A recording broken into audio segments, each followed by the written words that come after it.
হাজার বছর আগে জানিয়েছে। শহীদ এর শব্দটা আমাদের এই বাংলাদেশ, ভারত, পাকিস্তানে যেভাবে ব্যবহার হয়, এটা এত সস্তা বিষয়, অনেক দামি বিষয়। শহীদদের ব্যাপারে কথা যেন মানুষ উল্টা পাল্টা না বলে, এই জন্য মানুষের মুখের উপরে আল্লাহ নোটিশ জারি করে দিয়েছে।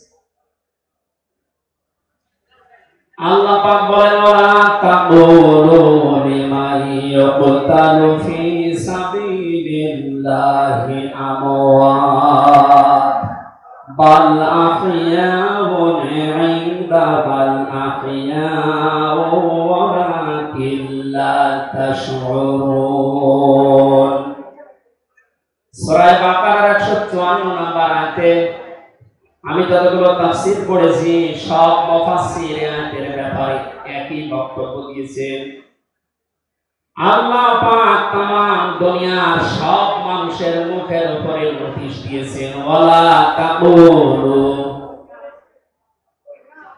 কেউ এই কথা বলবে না যে মানুষগুলো আমি আল্লাহর জন্য জীবন দিয়েছে, এরা মারা গেছে, কথা কখনো বলবে না। কারণ তারা জীবিত এবং তারা তোমরা এই বিষয়টা বোঝো না, উপলব্ধি করতে পারো না। মুখের পরে মানুষ যেহেতু অন্তর দিয়ে ধারণা করতে পারে, এই জন্য আল্লাহ হৃদয়ের উপরে, অন্তরের উপরে নোটিশ দিয়েছেন, ওয়ালা তাহসাবান্নাল্লাযীনা কুতিলু ফি সাবিলিল্লাহি আমওয়াতা বাল আহইয়াউন ইনদা রাব্বিহিম ইরযাকুন। সূরা আলে ইমরানের 169 নম্বর আয়াতে আল্লাহ জানিয়েছেন, মুখ দিয়ে তো বলা যাবে না যে শহীদরা মারা গেছে, এমনকি অন্তরে ধারণাও আনবে না যে শহীদরা মারা গেছে, বরং তারা জীবিত এবং আমি আল্লাহর কাছে তারা রিজিক প্রাপ্ত হচ্ছে। বলেন আল্লাহু আকবার। এই আয়াতটা যে 100% বাস্তব। আমি কিছুদিন আগে গিয়েছিলাম গাইবান্ধা, বাংলাদেশ ইসলামী ছাত্র শিবিরের সদস্য ছিলেন ভাইটা। আগস্টের 5 তারিখের আগে তিনি জীবন দিয়েছিলেন জালিমের বুলেটের সামনে। শহীদ সাব্বির হুসাইন, 1 মাস পরে তার কবর ভেঙে গিয়েছিল এই বৃষ্টির পানিতে, তাজা রক্ত কবর থেকে বের হতে দেখা গিয়েছে। তা মানুষ যদি খাবার না খাবে তাহলে রক্ত বের কোথায়? এই জন্য এগুলো যারা ছড়াচ্ছেন, আমরা আশা করবো এই বিষয়গুলো আর সামনে নিয়ে আসবেন না। আমরা কোরআনে কারিমের আয়াতের উপরে 100% বিশ্বাস করি এবং এই কথা বলি, জালেমের জুলুমের সামনে যারা নিজের জীবন পর্যন্ত দিয়ে গেলেন আগস্টের 5 তারিখের আগ পর্যন্ত, প্রত্যেকেই শহীদ। এবং আল্লাহ তাদেরকে যেন শাহাদাতের সর্বোচ্চ মাকাম দান করেন। বলেন আমিন। কোথায় ছিলাম আমরা, কোথায় আছি, এখনো বাস্তবতা টের পান না।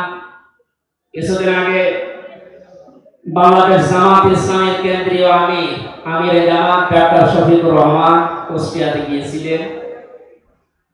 প্রায় 5000 মানুষকে নিয়ে তিনি একটা অনুষ্ঠান করলেন, যারা 16 জন শহীদ হয়েছিল কুষ্টিয়ায়।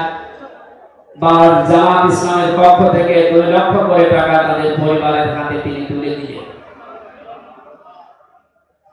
প্রায় 2.5-3 ঘন্টায় অনুষ্ঠানগুলো আমরা দেখলাম। বলেন তো, আগস্টের 5 তারিখের আগে 5000 না, এরকম মানুষ যদি 5 জন এক জায়গায় হতো, 14টা মামলা হয়ে যেত। কোথায় ছিলাম আমরা, কোথায় এখন পৌঁছিয়েছি, এরপরও যদি এটাকে কেউ নিয়ামত মনে না করে। গতকালকের একটা জরিপ আমি পেয়েছি, বাংলাদেশে 100 জনের 14 জন এখনো পর্যন্ত,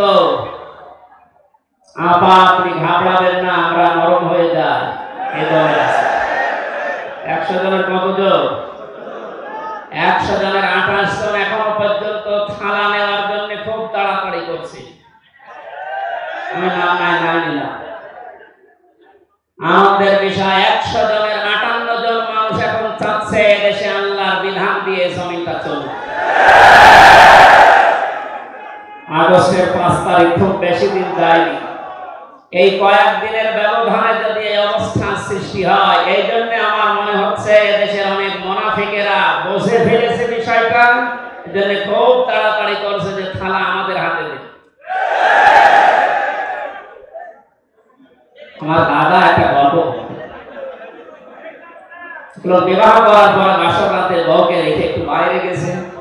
দাদি শাশুড়ি এসে বলছে, আমার কিন্তু পতি চাই, তুমি কি করবা আমি জানি না। নতুন বউ ডাক দিয়ে বলছে, দাদি শাশুড়ি আমার একটু সময় দেন, আপনার পতি হবে, অসুবিধা। শাশুড়ি এসে বলছে, বৌমা আমার কিন্তু নাতি চাই। ঠিক আছে, আমার সময় দেবেন। দেবর আর ননদ এসে বলছে, ভাবি আপনি কি করবেন আমরা জানি না, আমাদের কিন্তু ভাতিজা চাই। কিছুক্ষণ পরে স্বামী এসে বলছে, বউ তুমি কি করবা আমরা জানি না, আমার বেবি চাই। বউ মাথা উঁচু করে বলছে, তোমরা কি সব পাগলের বংশ? আমার এখন কিছুই হয়নি, এরপরে 10 মাস 10 দিন সময় লাগবে, তারপরে কারো বেবি চাই, কারো ভাতিজা চাই, কারো নাতি চাই, সব হবে। আমরা তো সময় দেবেন নাকি?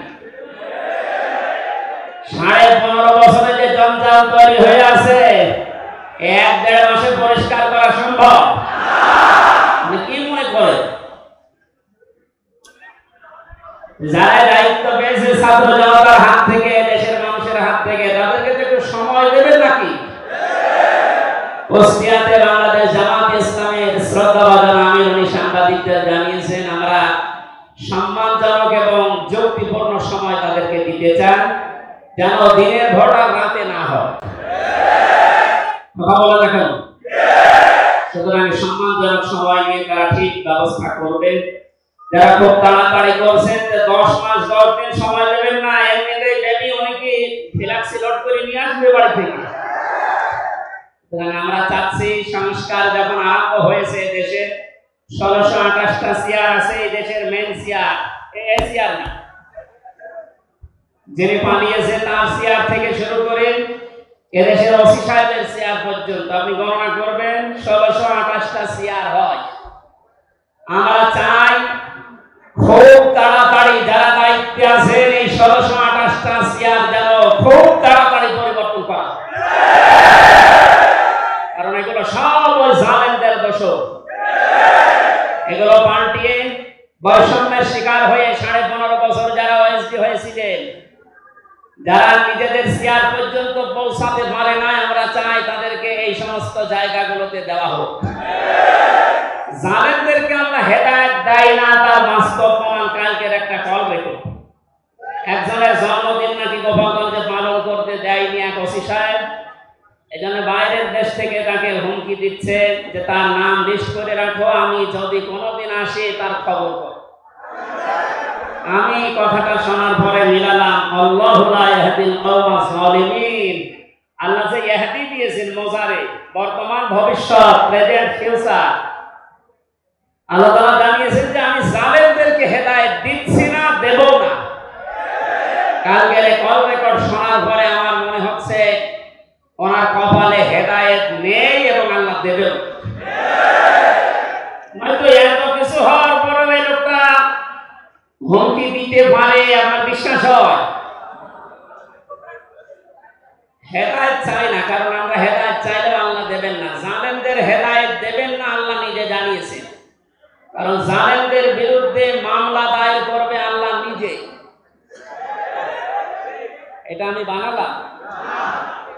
সূরা শুরা 25 নম্বর পারা 6 নম্বর পৃষ্ঠা 13 নম্বর লাইনের 42 নম্বর আয়াতে আছে, ইন্নামাস সাবিলু আলাল্লাযিনা ইয়াযলিমুনান নাস, ইলা আখির আয়াত। আল্লাহ পাক বলেন, অবশ্যই আমি আল্লাহ নিজে মামলা দায়ের করব, কেস করব, অভিযোগ দাখিল করব তাদের বিরুদ্ধে যারা মানুষ হয়ে মানুষের বিরুদ্ধে জুলুম করে।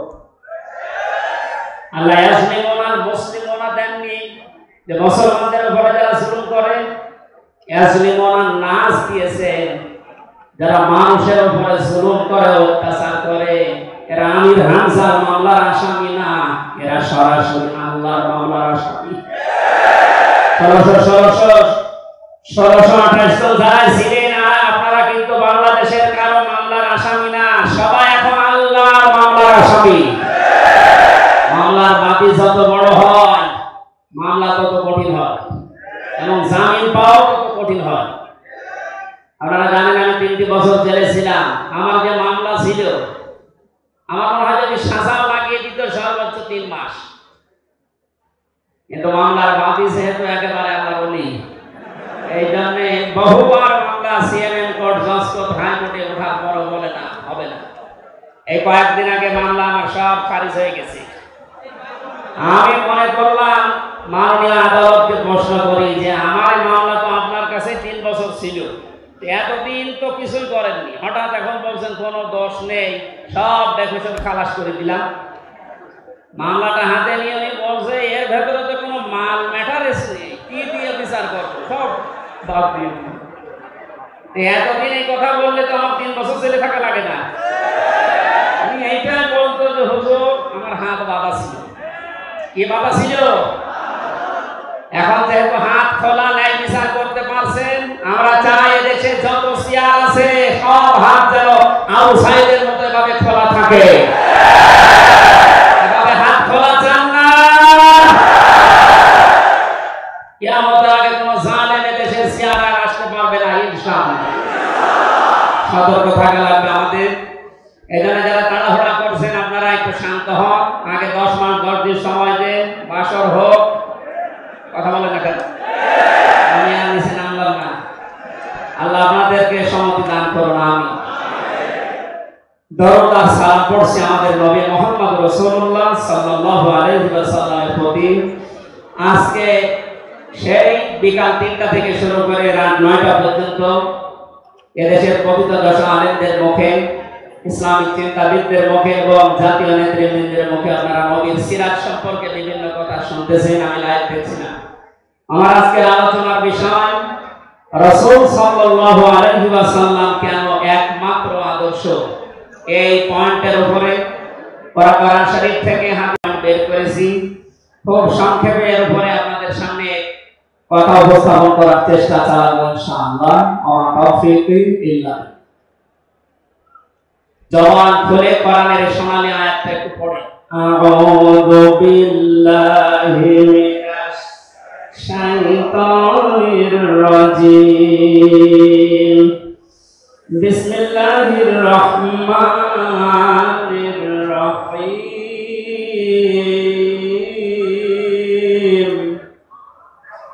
লাকাদ কানা লাকুম ফি রাসূলিল্লাহি উসওয়াতুন হাসানাহ। সূরা আহজাব 21 নম্বর আয়াতের প্রথম অংশ আমরা তেলাওয়াত করব। আমার আলোচনার বিষয় হচ্ছে বিশ্বনবী কেন একমাত্র আদর্শ। এই পৃথিবীতে বহু মানুষকে আমরা আদর্শের সৈনিক হওয়ার ঘোষণা দিতে শুনি, তারা স্লোগান পর্যন্ত দেয় আমরা সবাই অমুক সেনা, ভয় করি না বুলেট বোমা। আজকের আলোচনার পরে এটা ক্লিয়ার হবে, বিশ্বনবী বাদ দিয়ে অন্য কারো আদর্শের সেনার ঘোষণা যদি কেউ দেয়, এ মারা গেলে নবীর সুপারিশ থেকে বঞ্চিত হচ্ছিল জাহান্নাম। আমরা যেহেতু মানুষ এবং আমরা মুসলিম, আমরা জাহান্নামে যেতে চাই না। এই ছোট্ট ভুলের কারণে এই ভুলটা আজকে শুধরিয়ে নেব ইনশাআল্লাহ। সূরা আহজাব কোন সূরা বলেন তো? এটা ক্লাস চলছে, ছাত্রের মতো জবাব দেবে। আহজাব শব্দের শাব্দিক অর্থ দল সমূহ। এর এক বছরে হচ্ছে হিজবুন। হিজবুন মানে দল। পৃথিবীতে দল আছে 2টা। প্রশ্ন আসতে পারে বাংলাদেশে প্রায় 73টার উপরে দল, আর দল 2টা মানে হ্যাঁ, দল একটা হচ্ছে আল্লাহর দল, একটা হচ্ছে শয়তানের দল। আমরা সামনে বিস্তারিত 2টা দলের উপরে কথা বলবো ইনশাআল্লাহ। দল করা লাগবে এই ঘোষণা আমির হামজা না আল্লাহ? এই শব্দটা শুনলে অনেকে মানধাত আমলের দিকে নিয়ে যায়। আপনি আলেম মানুষ, হুজুর মানুষ, ইমাম সাহেব মানুষ, আপনি দল দাঁড়িয়ে এগুলো করবেন কেন? কোরআনে কারিমের যদি কেউ একটা আয়াত অবিশ্বাস করে আর ইমান থাকার কথা, আল্লাহ পাক বলেন ওয়ালতাকুম মিনকুম উম্মাতুন, তোমাদের ভেতরে অবশ্যই একটা দল থাকতেই হবে। দল এই শব্দটা কোরআনে আছে না নেই? দল নয় এই বাংলায় নেই, কিন্তু উম্মাতুনের শব্দ তো আছে। আমি সেদিন গাইবান্ধায় একদিন আলোচনা করার পরে একজন মুসলিম হয়েছিল, জিজ্ঞাসা করলাম। পরবর্তীতে ওই দিন আলোচনার বিষয় ছিল ভোট। উনি শিক্ষিত মানুষ, আমার জিজ্ঞাসা করছে আপনি ভোটে শব্দ নিয়ে আসলেন, কোরআনে হাদিসে এই শব্দ আছে? এটা তো আরবি। হ্যাঁ আছে। আমানাত শব্দটা কোরআনে আছে, তাফসিরে মারিফুল কোরআন আল্লামা শফি রহমাতুল্লাহ আলাইহি আমানতের 43টা অর্থ দিয়েছেন। তার ভিতরে অন্যতম অর্থ হচ্ছে ভোট দেওয়া, রায় দেওয়া, সমর্থন দেওয়া। সুতরাং কেউ যদি ভোট এটাকে দুনিয়ার কোন বিষয় মনে করে এড়িয়ে যায়, সে কিন্তু মরণের পরে ধরা খাবে। কথা বলেন, আমরা আখিরাতে আদালতে ধরা খেতে চাই, আমরা বাঁচতে চাই। সুতরাং দল মাস্ট বি, করাই লাগবে যে দলের কর্মসূচি দুইটা। তারা ভালো কাজে আদেশ করবে, অন্যায় কাজে বাধা দেবে। আল্লাহর ভাষায় এরাই হচ্ছে সফল কাম দল। এদেশে যত দল আছে এই দুটি কর্মসূচি কারা পালন করে আপনি অবশ্যই দেখতে পাচ্ছেন। আপনার বিবেকের কাছে প্রশ্ন করে আপনি সামনে আগাবেন ইনশাআল্লাহ। নবীজি আমাদের জন্য একমাত্র আদর্শ কেন? এর এক নম্বরে আমি পেয়েছি তার জীবনটা আমাদের কাছে পরিষ্কার। এই কারণে পৃথিবীতে আমরা যত নেতা নেত্রীকে মেনে চলতে দেখি, যে কোনো রাজনৈতিক দলের নেতা নেত্রী আপনি হন, ওই রাজনৈতিক দলে যাকে মানেন তার চরিত্র জীবন আপনার কাছে কিন্তু পরিষ্কার না। কথা বলে না? আমি নাম ধরে বলছি, আওয়ামী লীগ যারা করতেন, এখন আওয়ামী লীগের দেশে আছে কিনা আমি জানি না, আছে বললাম যে 14% ওরা এখনো পর্যন্ত তওবা করে ফিরে আসার চেষ্টায় আছে। আল্লাহ যেন তাদেরকে তাওফিক দেন। আর যদি হেদায়েত না থাকে দোয়া করলে তো হবে না, আল্লাহ যেন তাদেরকে মায়ের কাছে পাঠিয়ে দেন। তো আসতে বলেন ভাইটা, জোরে বলেন কথাকে। জীবনী পরিষ্কার হওয়ার কথা বলছিলাম। যারা করতেন আওয়ামী লীগ, বলেন তো আপনার বিবেকের কাছে শেখ হাসিনা জীবনে কোনোদিন একটা মিথ্যা কথা বলেনি, এ গ্যারান্টি আপনি দিতে পারবেন?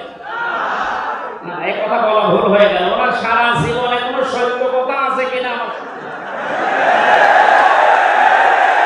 আমার 33 বছর বয়সে আমি কোনো সত্য কথা ওনার কাছ থেকে শুনলাম। কথা বললেই মিথ্যা কথা বলে না, বাদ দিলাম আমি আর একজনের ধরে। বিএনপি যারা করে, খালেদা জিয়া জীবনে একটা মিথ্যা কথা বলেনি, এ কথা আপনি গ্যারান্টি দিতে পারবেন? জামাত ইসলাম যারা করে তারা এই কথার গ্যারান্টি দিতে পারবেন যে মরহুম শহীদ মজিবুর রহমান নিজামী জীবনে মিথ্যা কথা বলেনি? বলেন না। চরমনায় পীরের মুরিদ যারা, তারা কি গ্যারান্টি দিতে পারে সৈয়দ রেজাউল করিম জীবনে মিথ্যা কথা বলেনি? একজনের ব্যাপারে গ্যারান্টি আছে, আল্লাহ নিজে গ্যারান্টি দিয়েছে তার 63 বছরে একটা মিথ্যা কথা নেই।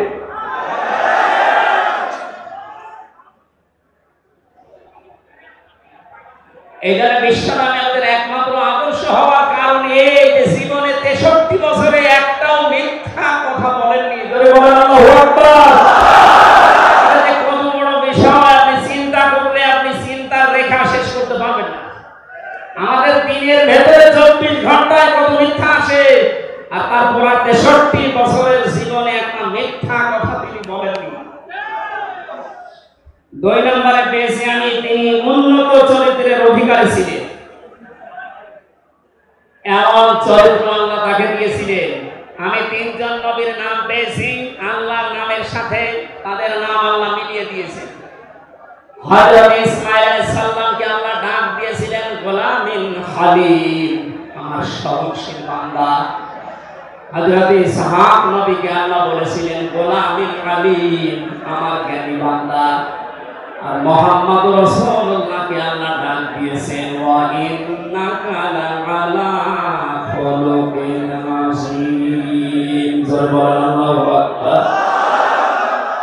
বৃষ্টি হচ্ছে না বাইরে? এখানে ওঠাউঠি করেন কেন? বসেন বসেন।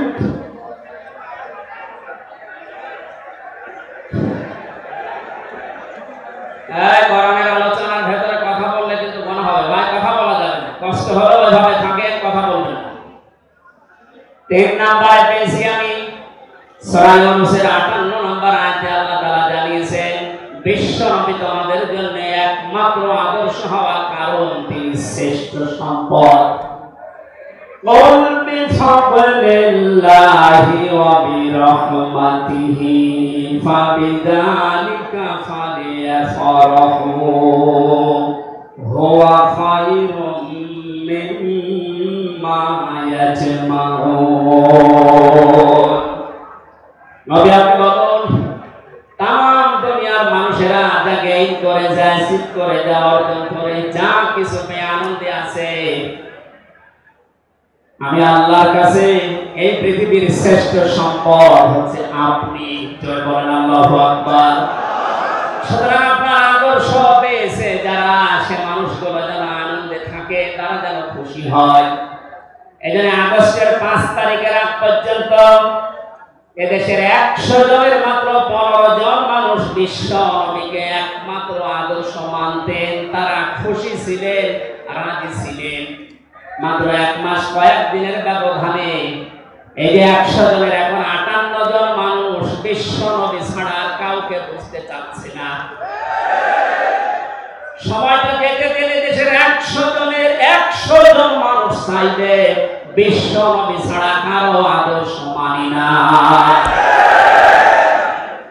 তো সংক্ষেপ করে আমাদের প্রধান অতিথি এসে পড়েছিলেন জন্য 4 নম্বরে পেয়েছি এই পৃথিবীর ময়দানে বিশ্ব নবী মুহাম্মদ রাসূলুল্লাহ হচ্ছেন আল্লাহর পক্ষ থেকে আমাদের জন্য, বিশেষ করে মুমিনদের জন্য সবচাইতে বড় অনুগ্রহ। সূরা আলে ইমরানের 164 নম্বর আয়াতে আল্লাহ ঘোষণা দিচ্ছেন লাকাদ মান্নাল্লাহু আলাল মুমিনিনা ইয ইউবাইউনাকা লাকাদ মান্নাল্লাহু আলাল মুমিনিনা ইয বা'আসা ফীহিম রাসূলা ইলা আখির আয়াত।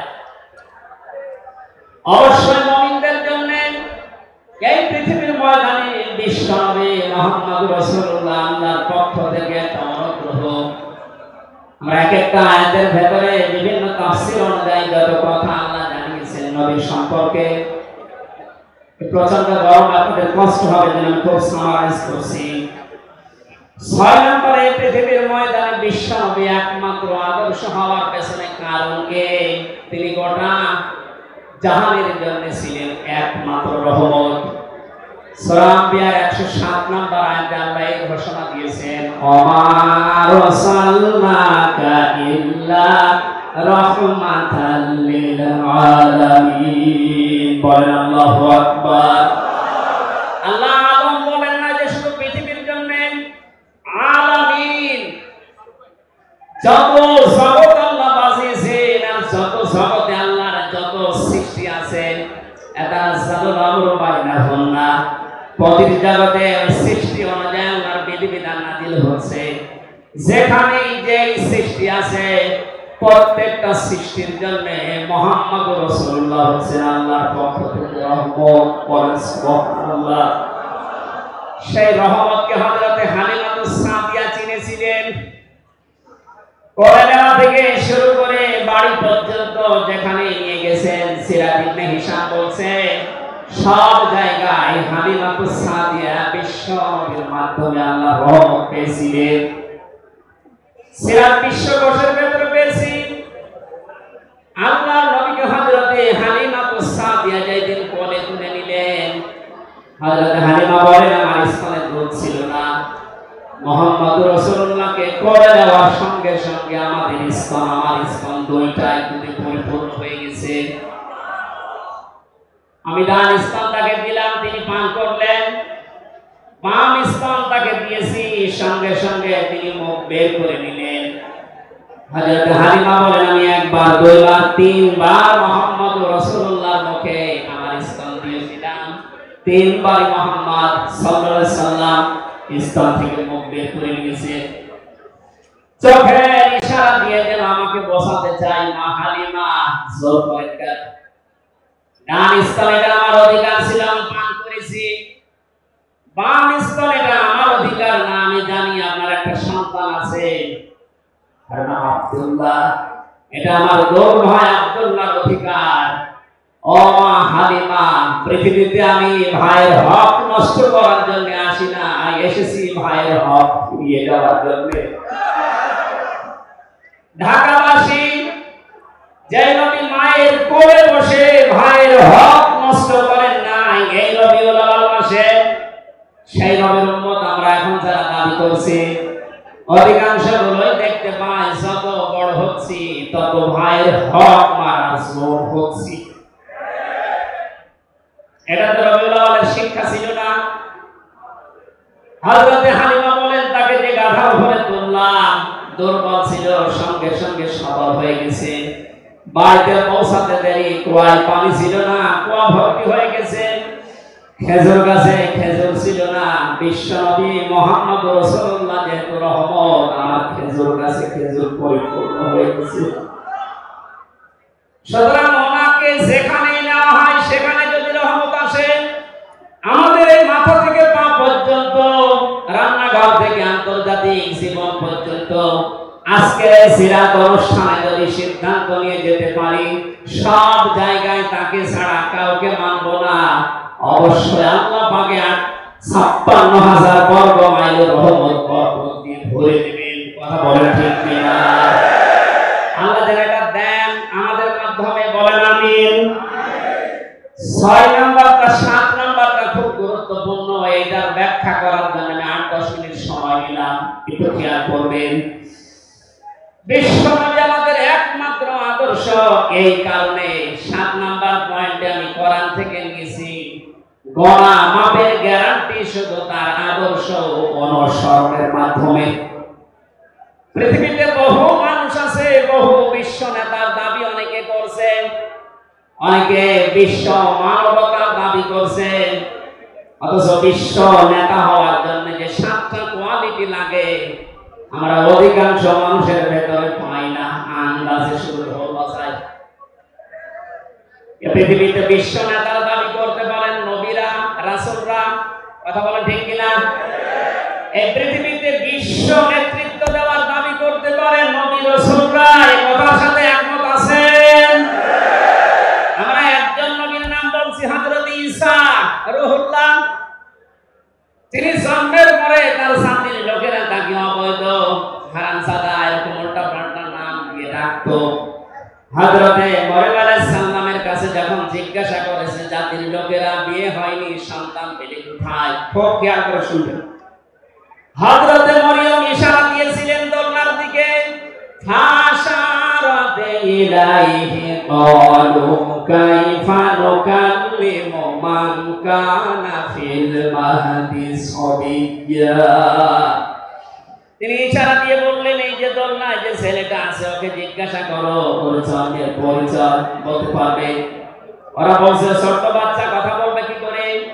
সঙ্গে সঙ্গে দোলনা থেকে হযরত ঈসা তার জাতির লোকের এই কথার উত্তর দিয়েছেন, জবাব দিয়েছেন, ক্বালা ইন্নী আবদুল্লাহ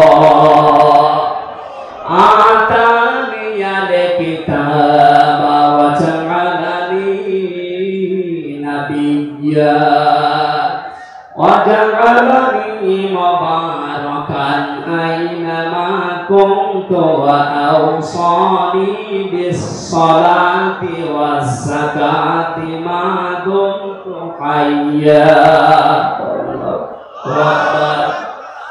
দরজা থেকে হযরত ঈসা বললেন, আমি অবৈধ সন্তান না, আমি জাউজ না, আমি আল্লাহর বান্দা।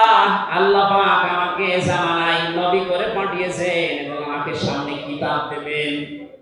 আমাকে তিনি ওসিয়ত করেছেন, আদেশ দিয়েছেন আমি যেন সালাত আদায় করি, যাকাত আদায় করি, যতদিন আমি জীবিত আছি আমার মা বাবার সাথে, মায়ের সাথে যেন আমি ভালো ব্যবহার করি।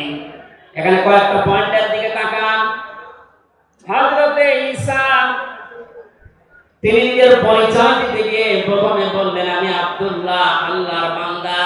আল্লাহ আমাকে জামানার নবী করে পাঠিয়েছেন এবং কিতাব সামনে আমাকে দেবেন। আজ পৃথিবীর ময়দানে যারা বিশ্ব যাদেরকে দাবি করা হয়, দেখেন তো এ মানুষগুলোর বাবা এক ধর্মের, মা এক ধর্মের, জন্ম আপনার আগে বৈধ হওয়া লাগবে, এরপর বিশ্ব নেতা। যে 7টা পয়েন্ট আছে আয়াতের তাফসিরে, অত জোরে বলার দরকার নেই, আপনি বুঝতেই হবে। বিশ্ব নেতা হওয়ার জন্য প্রথম কোয়ালিটি থাকবে আপনার জন্ম হওয়া লাগবে বৈধ। পৃথিবীর প্রত্যেকটা নবীর জন্ম ছিল বৈধ, কোন নবী অবৈধ না। কথা বলেন। এখন অনেককে এমন দাবি করে আকাশে তোলা হচ্ছে যার মা এক ধর্মের, বাবা আর এক ধর্মের। আমি বাকি 6টা নাই বলবো। ঢাকাবাসী, এবার আসেন তো সূরা আলে ইমরানের 131 নম্বর আয়াতের এই ব্যাখ্যাটা বলার জন্য আমি এই আশপাশে যাচ্ছিলাম। বিশ্ব নবীকে অনুসরণ করলে জীবনের গুনাহ মাফের গ্যারান্টি দিয়েছেন কে? আল্লাহ। এতদিনে আজ যেভাবে শুনেছেন ওইভাবে না, যেহেতু এখন ডিজিটাল যুগ, ডিজিটাল কায়দায় শোনা লাগবে। قُلْ إِن كُنتُمْ تُحِبُّونَ اللَّهَ فَاتَّبِعُونِي يُحْبِبْكُمُ اللَّهُ وَيَغْفِرْ لَكُمْ ذُنُوبَكُمْ وَاللَّهُ غَفُورٌ رَّحِيمٌ। এটা তাফসীরে ফি জিলালিল কোরআনে সাইয়্যিদ কুতুব বিস্তারিত দিয়েছেন। আমি ইঙ্গিত দিচ্ছি, একটু তাকান।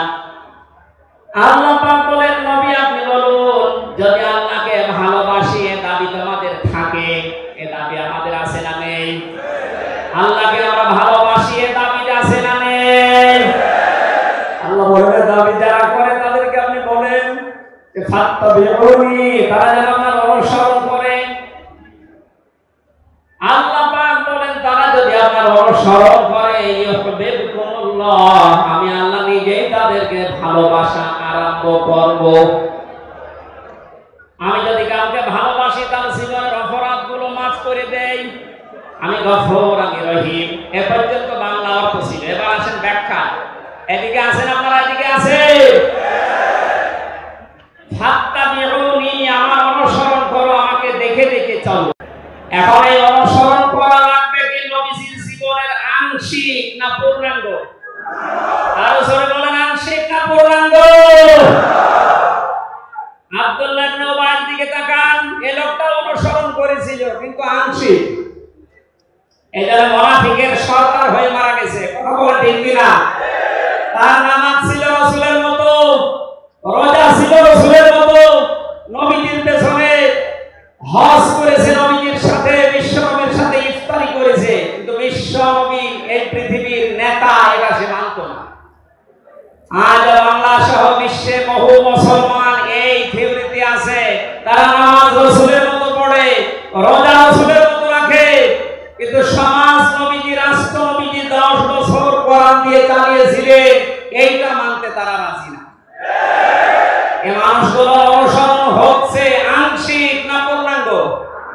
সুতরাং আংশিক অনুসরণ করলে আল্লাহ কি আপনাকে ভালোবাসা আনন্দ করবে না? ইউহিব, এটা মোসারে, বর্তমান ভবিষ্যৎ, প্রেজেন্ট ফিউচার। যখন আপনি পূর্ণাঙ্গ অনুসরণ করার জন্য দাড়ি থেকে মাথা থেকে শুরু করে মা পর্যন্ত, রান্নাঘর থেকে শুরু করে আন্তর্জাতিক জীবন পর্যন্ত সব জায়গায় বিশ্ব নবীকে অনুসরণের সিদ্ধান্ত নিয়ে নেমে পড়বেন, আল্লাহ তখন ভালোবাসা আরম্ভ করবেন। দেশে এখনো যারা পূর্ণাঙ্গ অনুসরণ আরম্ভ করেননি, তো নিজের দিকে তাকিয়ে ভাবেন তো। আপনি 14 বার হজ করতে পারেন, 24 বছর রোজা রাখতে পারেন, প্রতিদিন 72 রাকাত নামাজ পড়তে পারেন নফল, কিন্তু এখনো পর্যন্ত আল্লাহর ভালোবাসা আপনি পাওয়া শুরু করেন। এ কথা বুঝে এসেছে? সুতরাং আমাদের অনুসরণ হবে কি আংশিক না পূর্ণাঙ্গ? আরো যারা বলেন, নবীজির মতো নামাজ পড়া যেমন, বিশ্ব নবীর মতো রাষ্ট্র চালাতেও হবে ওইরকম। নবী জানিয়েছেন, মা মাতা ওয়া লাম ইয়াখযু ওয়া লাম ইউহাদ্দিস বিহি নাফসাহু মাতা আলা শাওবাতিন মিনান নিফাক। এই দেশটাও 10 বছর চলবে। আমিরে জামাত ডাক্তার শফিকুর রহমান কয়েকদিন আগে ঘোষণা দিয়েছেন 15 বছর লাগবে না, মাত্র 10টা বছর আমাদের হাতে দেন, আমরা গ্যারান্টি দিতে পারি দেশের মানুষকে। 9টা পয়েন্ট ওখানে উনি দিয়েছেন, সবগুলো বাস্তবায়ন করে সরকারি মানুষকে দেখাবো। এটাকে আজ অনেকে রাজনীতি মনে করে উল্টাপাল্টা দিকে নিয়ে যাচ্ছে। আমার বিশ্ববিদ্যালয়ে থাকাকালীন এক দুষ্ট বন্ধু ছিল, 10 বছর নবী কোরআন দিয়ে রাষ্ট্র চালিয়ে বলতে পেরেছিলেন খায়রুল কুরুনি করনি, আমার যুগ শ্রেষ্ঠ যুগ। আমাদের দেশটা 53 বছর স্বাধীন হয়েছে, 1 বছরও কোরআন দিয়ে চলেছে। এই জন্য তো কোনো জিনিস নিরাপদ না।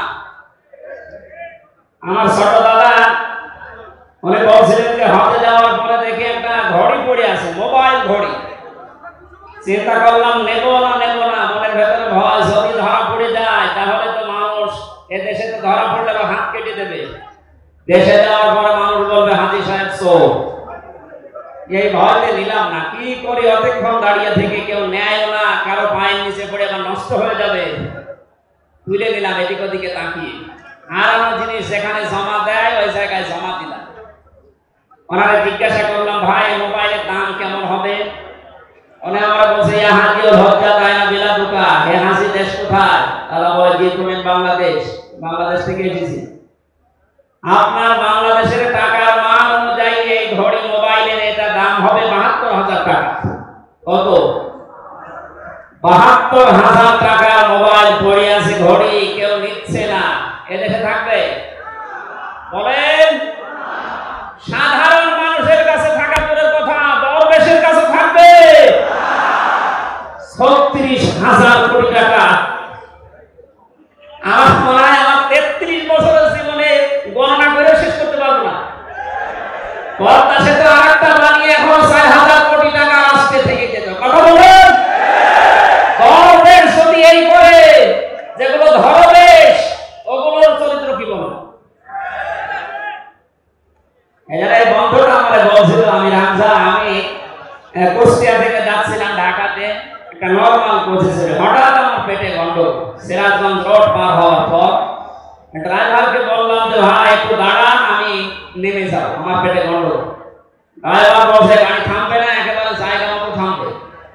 আপনার যদি বেশি অসুবিধা হয় তো পেছনে সিট খালি আছে, বসে বসে আল্লাহ আল্লাহ করে। বলছে আমার পেটে গন্ডগোল, একে আল্লাহ আল্লাহ থামে। পেছনে যে দেখি কয়েকটা সিট খালি পড়ে আছে, পলিথিন দেয় বমি করার জন্য, একটা নিলাম। 2 সিটের মাঝে বসে ওই কাজ করে। চিন্তা করলাম এটা যদি রেখে চলে গেলাম মোটরসাইকেল ওলা এদিকে ওদিকে তাকিয়ে, ও মনে করছে নতুন রুমালে থপ করে পড়লো কি। এই রুমাল যখন নতুন, ভেতরের জিনিসও মনে হয় নতুনই হবে। ও বলে তুলে নিল, ও বাড়ি যে এরকম একটা কোন নতুন জিনিস। এখানে বলছে হামজা, আমাদের দেশে পায়খানা পর্যন্ত নিরাপদে নেই, এর বাস্তব প্রমাণ আমারটা। অথচ আমির জামাত গ্যারান্টি দিয়েছেন চুরি থাকবে না, শুধু পায়খানা না, 36,000 কোটি না, 36 পয়সাও চুরি হবে না। 10 বছরের জন্য ছেড়ে দেন দেশটা। আপনারা আমার সাথে একমত কিনা? টাকা আমাদের হাতে দিতে চান দেখি।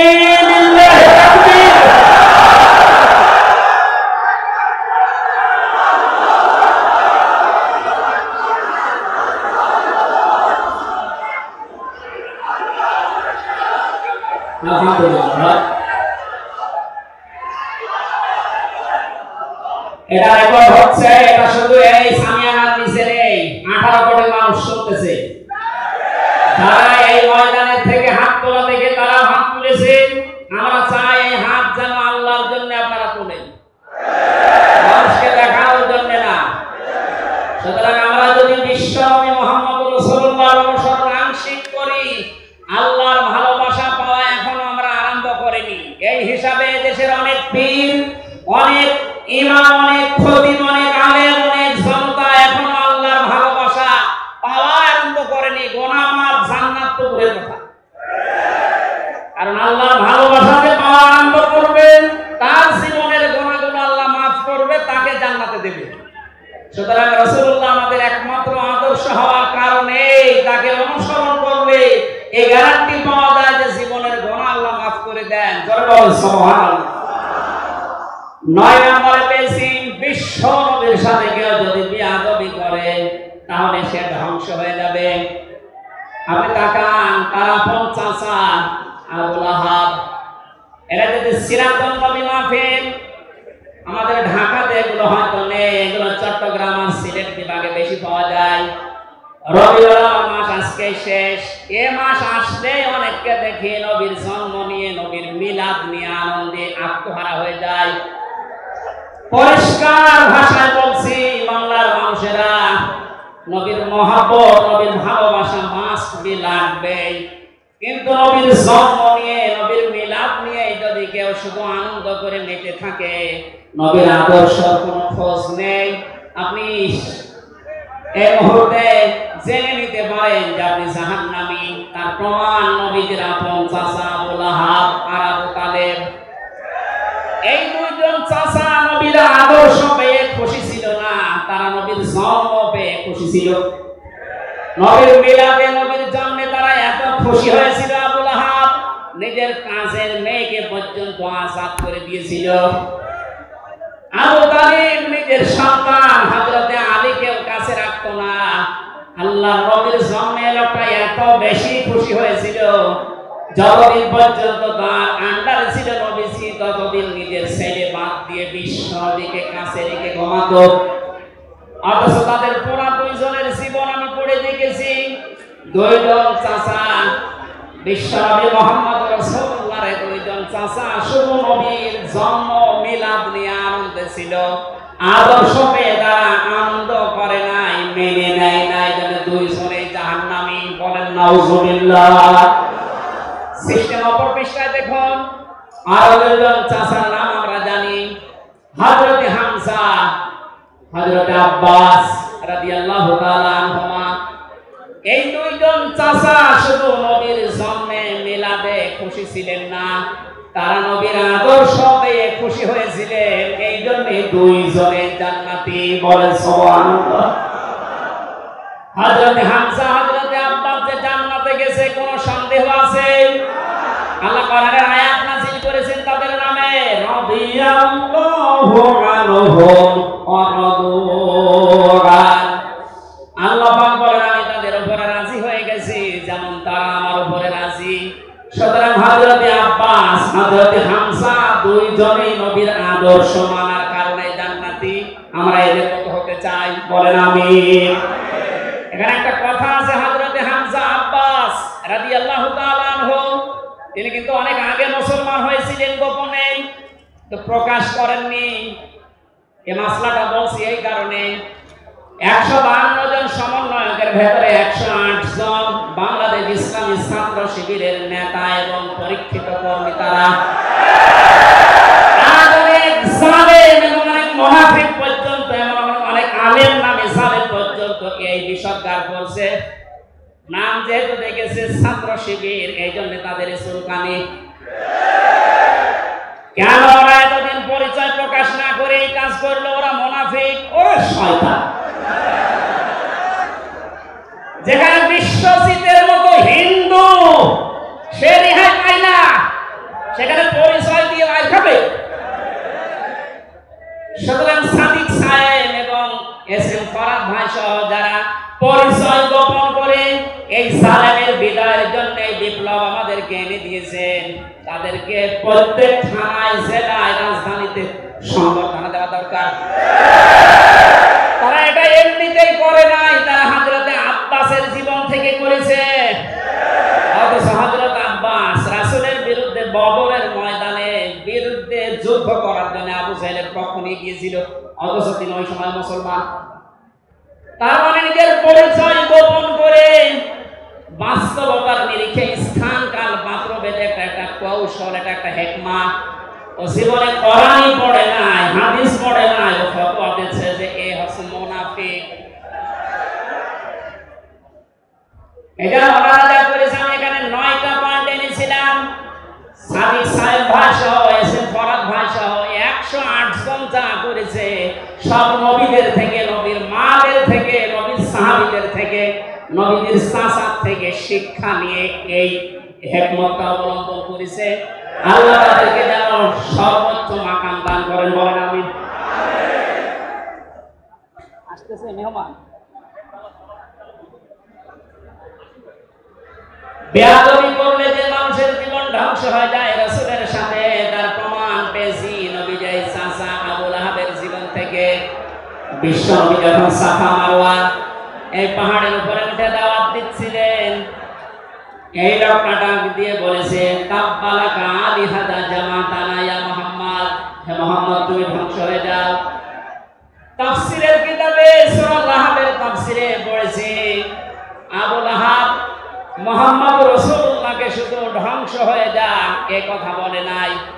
সামনে একটা পাথর ছিল, পাথরটা হাতে নিয়ে নবীজির দিকে এভাবে নিক্ষেপ করেছিল। আর ঢাকাবাসী খুব খেয়াল করে শোনেন, এখানে আমার দুইটা পয়েন্ট আছে। আবু লাহাব ১৫০০ বছর আগে মুহাম্মদ রাসূলুল্লাহর দিকে যে পাথর নিক্ষেপ করেছিল, তাফসীরে ফি জিলালিল কোরআন মুফাসসির লিখেছেন সাইয়্যিদ কুতুব যে নবীজির সামনে পাথরটা পড়েছিল, নবীজির শরীরে লাগে নাই।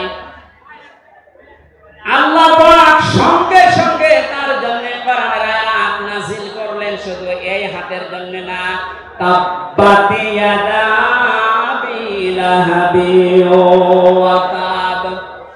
ইয়াদানে ছিল শব্দটা, ইয়াদাবি বচন আল্লাহ দিয়েছেন, অথচ আবু লাহাব পাথর নিক্ষেপ করেছিল কয় হাত দিয়ে? আরো জোরে আরেকবার বলে। আল্লাহ যে তার দুই হাতই ধ্বংস করে দিলেন। জবাব দিয়েছেন মুফাসসির এইভাবে, আবু লাহাব যদিও এভাবে পাথর নিক্ষেপ করেছিল এক হাত দিয়ে, কিন্তু তার এই বাম হাত একটু নড়াচড়া করে সাপোর্ট দিয়েছিল। আপনি যদি এখান থেকে একটা কোনো কিছু নিক্ষেপ করেন এভাবে, এই হাত দিয়ে শুধু কাজ হবে না, এই হাত নড়াচড়া করে সাপোর্ট দেবে। আল্লাহ এইটাও সহ্য করেন নাই। নবীজির বিরুদ্ধে যারা অবস্থান নিয়েছে, যে যতটুকু তার সাথে যারা সাহায্যে ছিল, সহযোগিতা ছিল, আল্লাহ তাদেরকেও ধ্বংস করে দিয়েছেন।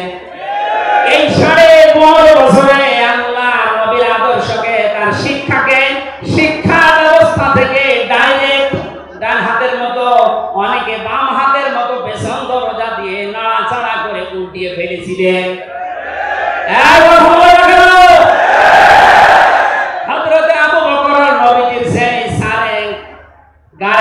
সেই ঘটনাটা আমাদের শিক্ষা ব্যবস্থা এখন আর নেই, এগুলো তুলে ওখানে বাবার জীবনী বসিয়েছেন।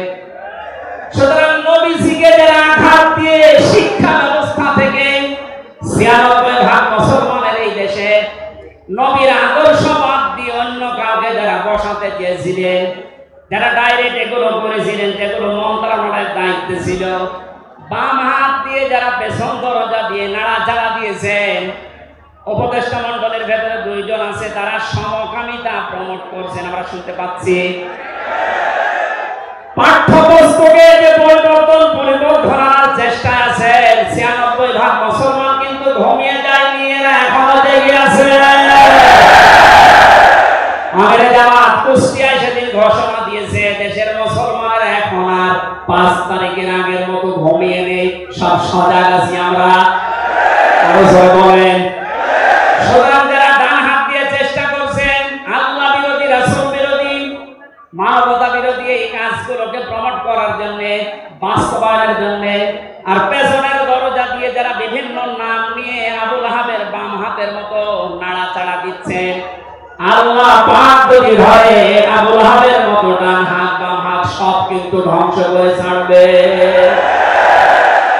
এই জন্য আমরা সাবধান বাণী উচ্চারণ করছি। এগুলো যারা আছেন, আমি নাম নিলাম না, ছাত্র জনতা যেভাবে আপনাদেরকে উপদেষ্টা বানিয়েছে, আপনি ১৫২ জনের ১০৮ জনের দেখতে পাচ্ছেন না। এই মানুষগুলো কি চায়?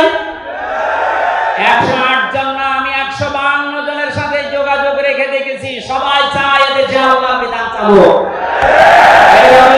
মাসে রাসূলের চরিত্র যেভাবে সমীয়টা যেন বাস্তবে দেখতে পাই, সেটা চালু হোক।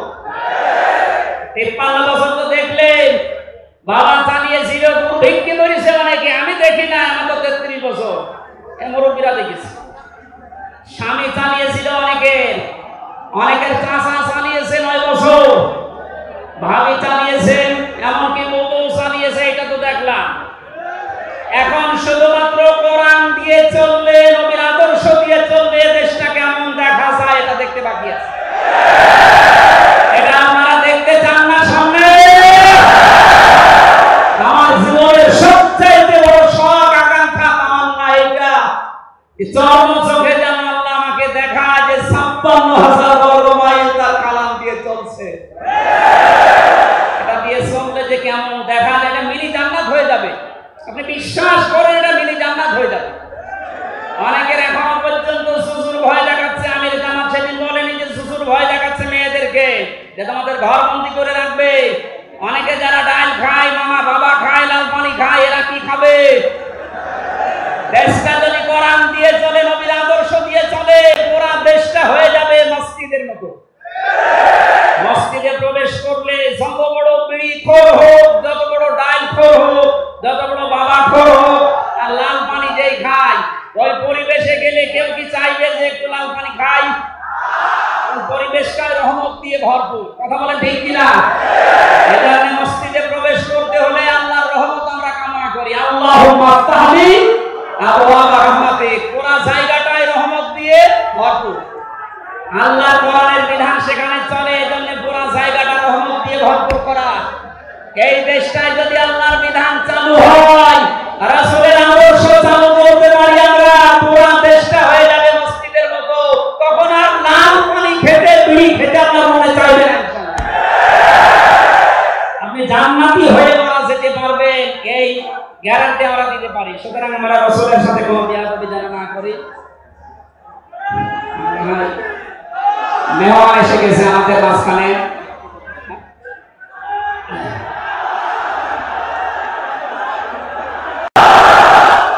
আমাদের রাসূলের আগমন, আমাদের রাসূলের আগমন। আমাদের মাহফিলের প্রধান অতিথি আমাদের রাসূল আল্লামা আনোয়ার হোসেন তাহের আল-জাবেরি আল-মাদানী মাদ্দাজিল্লাহুল আলী আমাদের মাঝে এসে গেছে। আমরা যে প্রচন্ড গরমে আপনারা কষ্ট পাচ্ছেন, এবং উনি যেহেতু এসে গেছে, এখন আর কথা বলা মনে ঠিক হবে না। আমি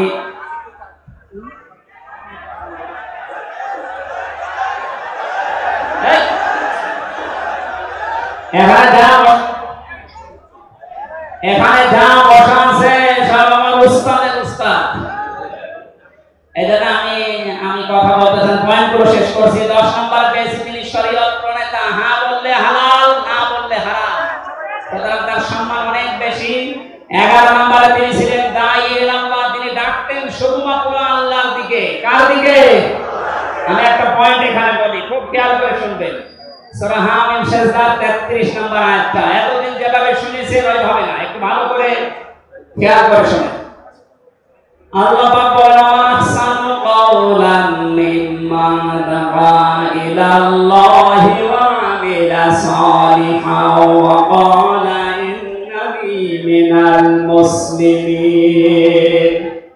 ওই লোকটার কথার চাইতে আর উত্তম কথা কে বলে দুনিয়ায়? যে লোকটা আল্লাহর দিকে মানুষকে ডাকে, নিজের ভালো ভালো কাজের আঞ্জাম দেয়, আর নিজের পরিচয় ওপেন করে যে আমি একজন মুসলমান। আমি কি বাংলার মুসলমানের? আপনি আয়াতের দিকে 3টা বিষয় খেয়াল করেন। এদেশে কম বেশি আমরা 96% যেহেতু মুসলমান, এই জন্য আল্লাহর দিকে আমরা ডাকি, এটা আমি মেনে নিলাম।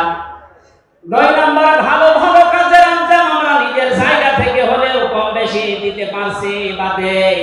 3 নম্বরে যেটা, ওয়ালা ইন্নানি মিনাল মুসলিমিন, আমি মুসলমান, এই ঘোষণা দেওয়ার মতো পরিবেশ এই দেশে এখনো আসে নাই।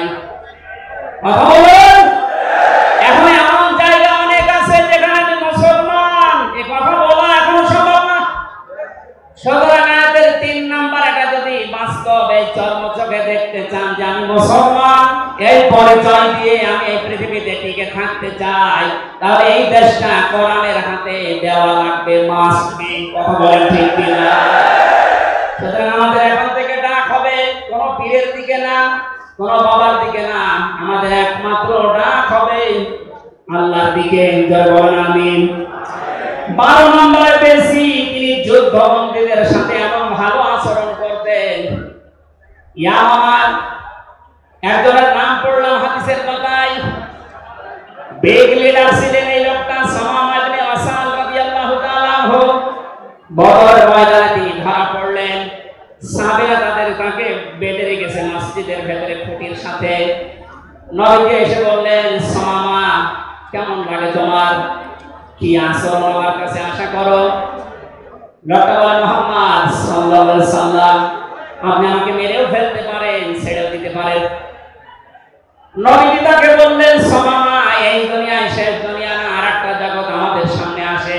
ইসলামের বিশাল কিছু তার সামনে তুলে ধরলেন। বাড়িতে যাওয়ার পরে নিজের হাতে রান্না করে খাবার পাঠালেন তার জন্য। দ্বিতীয় দিন আবার তাকে দাওয়াত দিলেন ইসলামের। বিশ্বনবী নিজে উঠের দুধ এক সাহাবীকে দিয়ে দহন করিয়ে গরম করে পাঠালেন।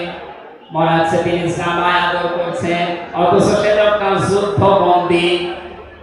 একটা যুদ্ধবন্দী মানুষের সাথে বিশ্ব নবীর যে আচরণ, এ পৃথিবী অবাক হয়ে গেছে।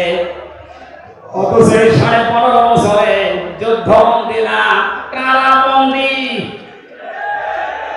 তা অন্যায় ভাবে। আরে ভাই, আমার তো 3 বছর পরে যেহেতু মামলা খালাস করে দিয়েছে, আদালত কর্তৃক প্রমাণ হয়েছে যে আমি নির্দোষ, আমার কোনো দোষ নেই। তার আমরা মামলার আইন থেকে শুরু করে একেবারে ওই উপর পর্যন্ত যিনি পালিয়েছেন, এ পর্যন্ত যারা জড়িত ছিল, আমি চাই তাদের প্রত্যেকে যেন 3 বছর জেলে থাকে। এইটাই নাইতে সারা আমার জন্য 3 বছর, ব্যারিস্টার আরমানের জন্য 8 বছর, 11 বছর। কত বছর?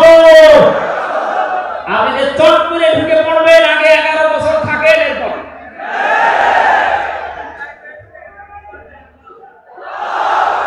সুতরাং বাস্তবতা এইটাই। শত্রুদের সাথে তিনি যুদ্ধবন্দীদের সাথে কি আচরণ করবেন, আর আমরা অন্যায় ভাবে কারাবন্দীদের সাথে। আমি তো অন্যেরটা জানি না, নিজের তার সাথে বলছি। এই যে মুরব্বী মানুষ বসে আছে, মাওলানা রফিকুল ইসলাম খান, এই মুরব্বীর পায়ে বেড়ি দিয়ে, হাতে হ্যান্ডকাপ দিয়ে, মাথায় দড়ি দিয়ে মানুষ গোলবেলি নিয়ে যাচ্ছে। আমার 11 ঘন্টা টাঙিয়ে রেখেছিল,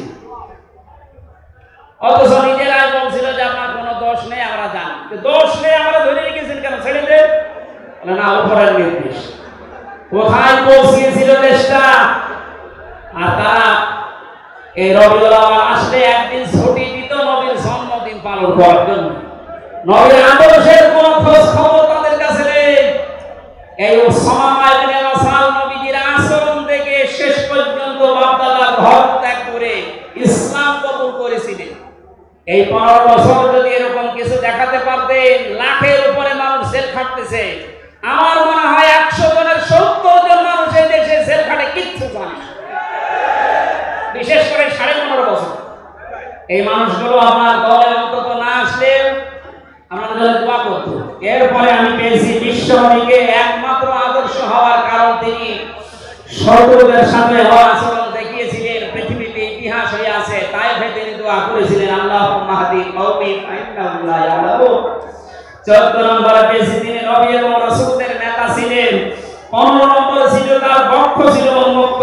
16 নম্বরে পেয়েছি তিনি ছিলেন লাইট বা আলো। 17 নম্বরে তিনি ছিলেন স্নেহময়, মমতাময়।